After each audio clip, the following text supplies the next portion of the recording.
Hello student, આજે આપણે ભણીશું TDB transmission distribution of electrical power. આજે આપણે ભણીશું એક્સપ્લેન. જીટીની અંદર પૂછાય કે explain voltage distribution across the string of suspension insulator.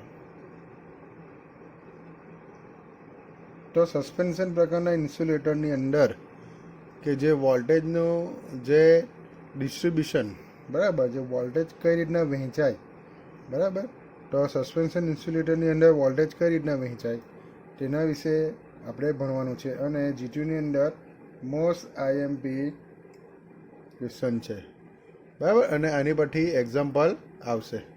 તો આપણે જોઈએ કે આ આપણો સપોર્ટ છે, પોલનો સપોર્ટ છે, એનો એક ભાગ લીધો છે, આપણું છે સપોર્ટ,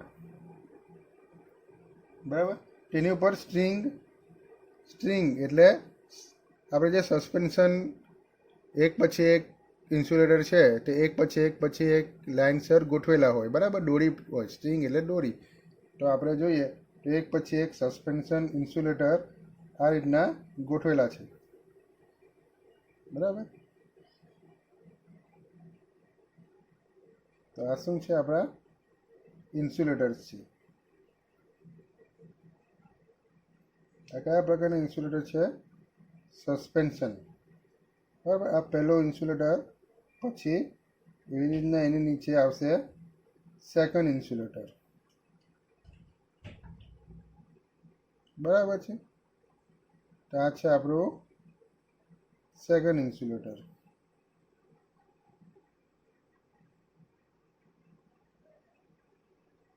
તેવી રીતના થર્ડ ઇન્સ્યુલેટર,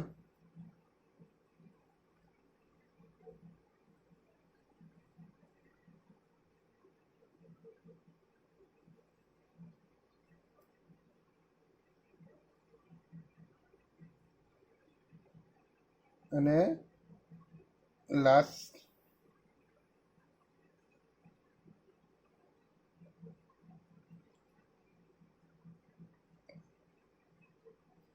આપણું જે કંડક્ટર લટકાવવામાં આવે ને ક્લેમ્પ દ્વારા, બરાબર.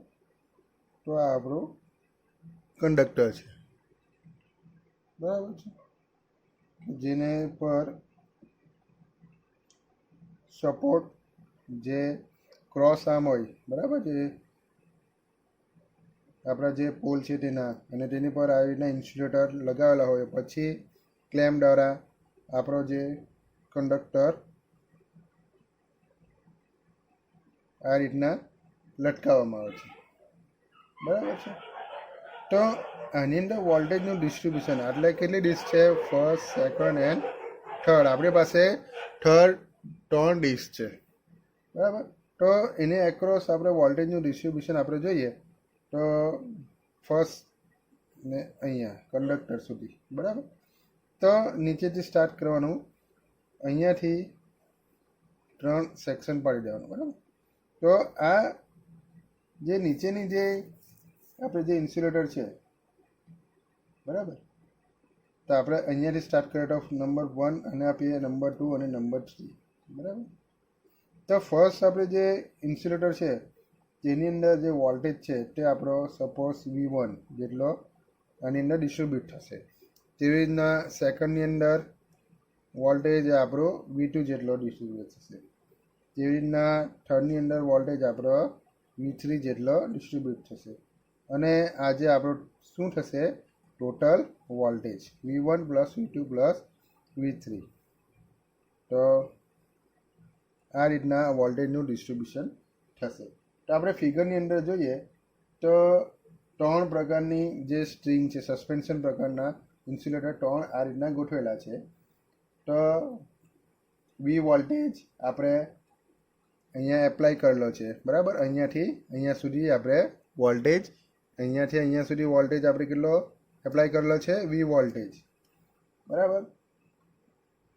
અને બધા જ યુનિટ, આ યુનિટ 1, 2 અને 3 એ યુનિટ કહેવાય. તો ઈચ યુનિટ તો એ અહીંયા પોર્સેલિનના બનેલા હોય છે. ઇન્સ્યુલેટર શાના બનેલા હોય છે? પોર્સેલિનના બનેલા હોય છે. તો મેટલ ક્લેમ્પ, આ શું છે? મેટલ ક્લેમ્પ છે. અહીંયા પણ મેટલ ક્લેમ્પ છે અને વચમાં શું હશે? પોર્સેલિન. બરાબર. તો તેનાથી શું થશે? તો તેનાથી કેપેસિટિવ, બરાબર, ઉત્પન્ન થશે. એટલે કેપેસિટર બનશે. આ ઇન્સ્યુલેટર કેપેસિટર બનશે, આ ઇન્સ્યુલેટર કેપેસિટર બનશે. બરાબર. અને અહીંયા કેપેસિટર બનશે. તો આ જે કેપેસિટરને આપણે મ્યુચ્યુઅલ કેપેસિટન્સ સી તરીકે દર્શાવવામાં આવે. તો આની એક આપણે ફિગર આપણે ડ્રો કરીએ અહીંયા. તો આપણું છે સપોર્ટ, બરાબર, અને આ રીતના જે પોલ છે તેનો, બરાબર, આ ક્રોસ આર્મ છે એટલે એને સપોર્ટ, અને આ પોલ સાથે આ રીતના હોય. તો એને આપણું શું છે? અહીંયા આપણું લાઈન કંડક્ટર છે આ, બરાબર. એ ક્રોસ આર્મ આ રીતના ક્રોસ સેક્શન છે, એ આપણે લટકાવેલો છે.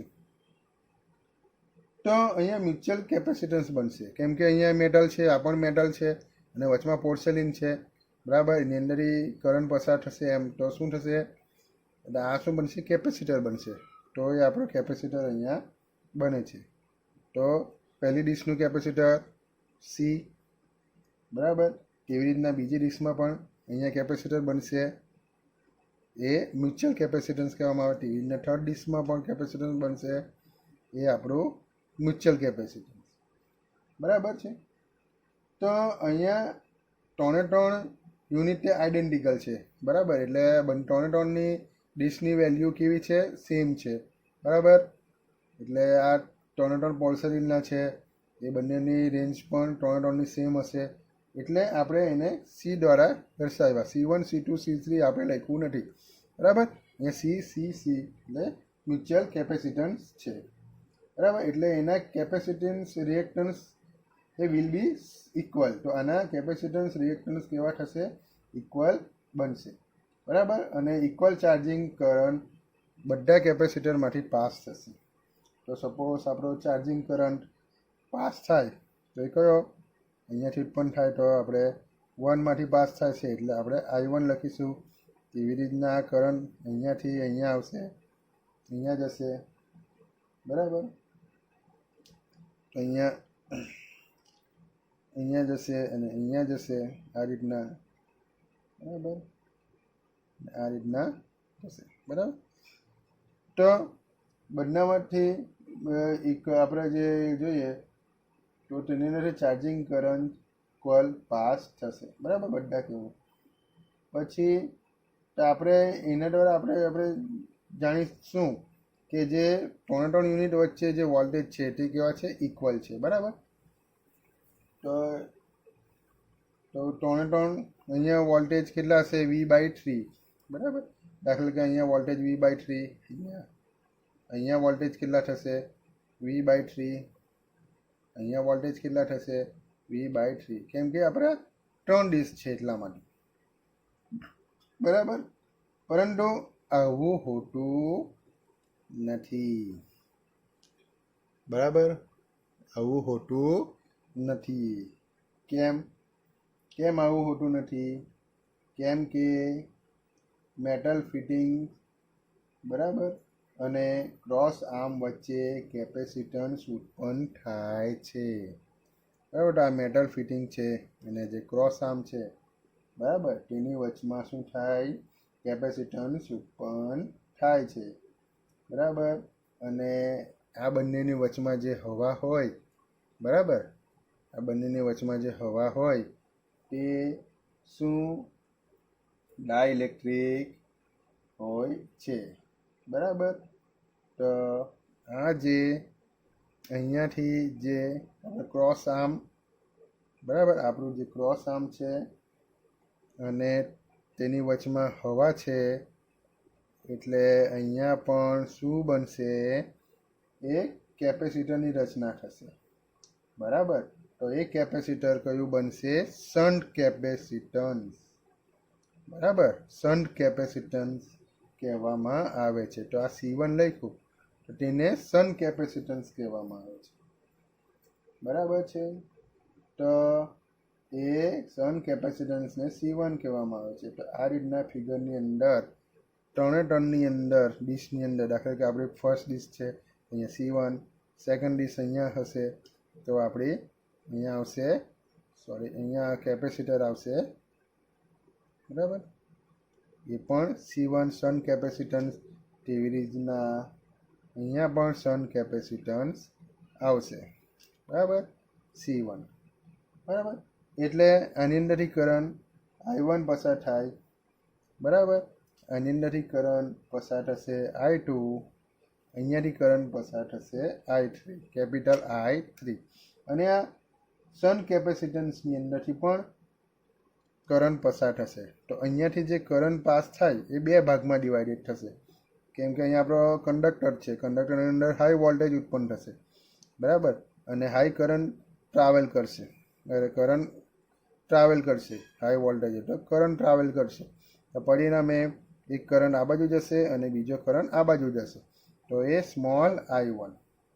એવી રીતના જ્યાં કરંટ અગાડી જશે છે અહીંયાથી ભાગ્યો બે ભાગમાં ડિવાઇડેડ થશે. એક કેપિટલ I2 અને બીજું અહીંયા સ્મોલ I2 જે સન કેપેસિટન્સ તરફ જશે. તેવી રીતના અહીંયાથી જશે તો અહીંયાથી કરંટ બે ભાગમાં ડિવાઇડેડ થશે. એક I3, થર્ડ સ્મોલ I3 એ સન કેપેસિટન્સ.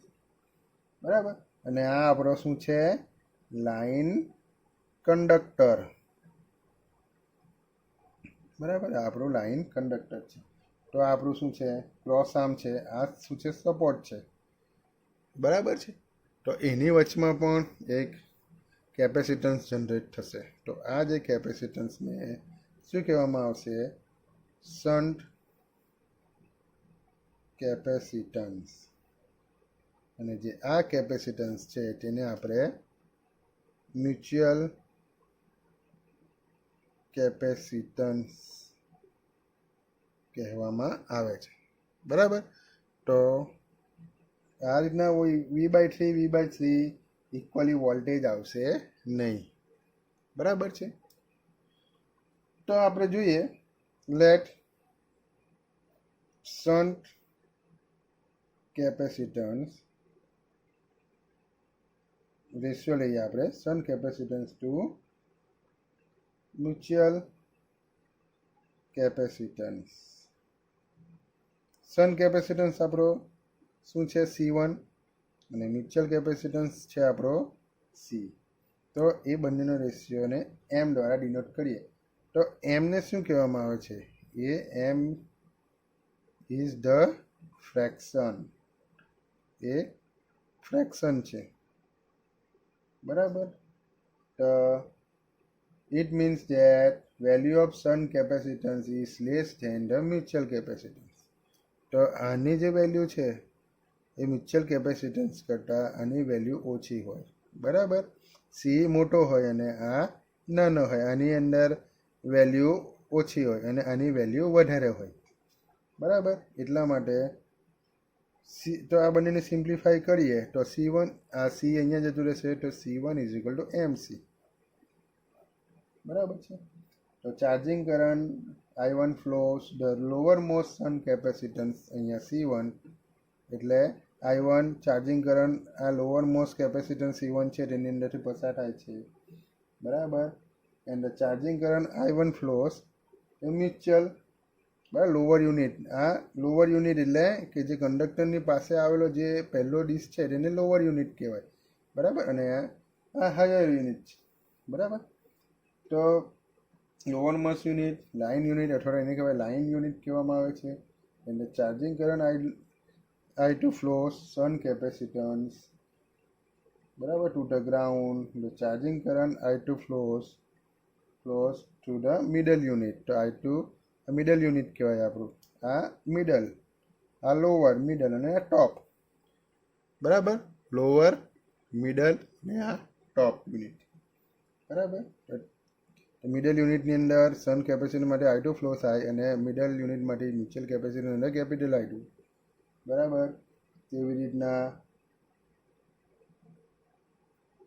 તો આપણે જોઈએ તો I1 અહીંયા I1 છે. I1 એ બે ભાગમાં ડિવાઈડ થાય છે. બરાબર, તો આપણે જોઈએ તો અહીંયા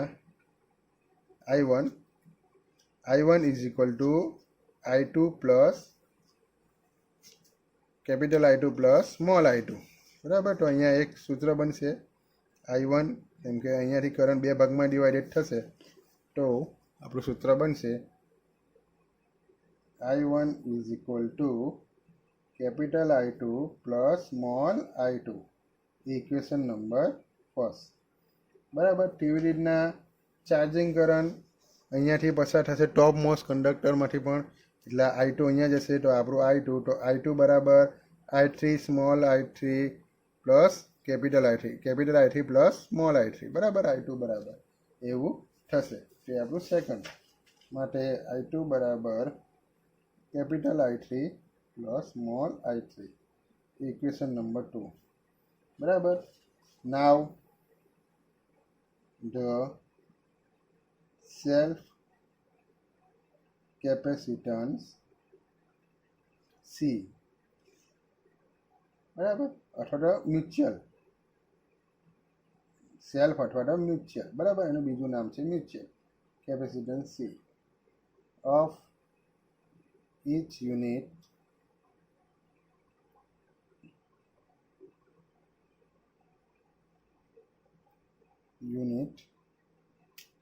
is same, barabar, is the same. So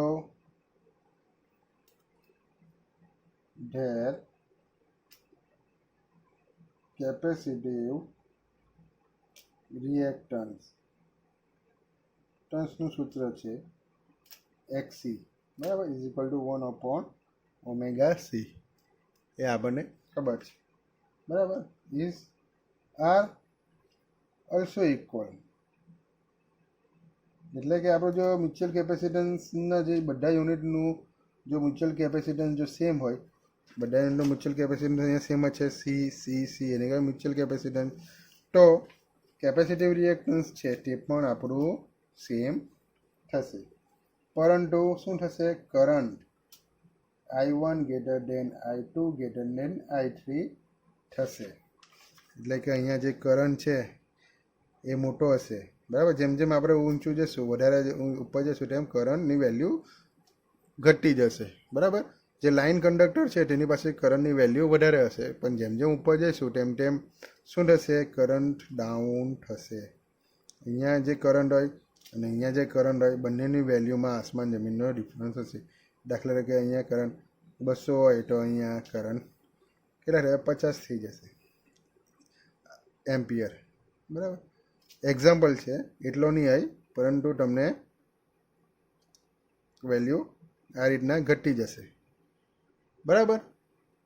exact આટલો નહીં હોય, પણ તમને એક્ઝામ્પલ આપ્યો છે, બરાબર. તો આ રીતના I1 greater than I2 greater than I3, તેથી વોલ્ટેજ પણ જે વોલ્ટેજ ડ્રોપ છે તે પણ V1 greater than V2 greater than V3. તો અહીંયા વોલ્ટેજ ડ્રોપ અહીંયા વધારે થશે, અહીંયા પછી ઓછો પછી હશે. તેવી રીતના અહીંયા વોલ્ટેજ ડ્રોપ અહીંયાથી V1 થી, તો અહીંયા આપણે જોઈએ I1 I2 ને I3, બરાબર. અહીંયા V1 to V3, તો એ પણ આપણે જોઈએ તો વોલ્ટેજ ડ્રોપ અહીંયા વધારે થશે, પછી અહીંયા ઓછો થશે, બરાબર. સો the line unit gets the maximum voltage. તો મેક્સિમમ વોલ્ટેજ ક્યાં મળશે આપણને? અહીંયા મળશે, અહીંયા, બરાબર. આ ડીશ પર લાઇનની સાથેની પહેલી ડીશ આવે ત્યાં મેક્સિમમ વોલ્ટેજ મળશે, બરાબર. અને the voltage across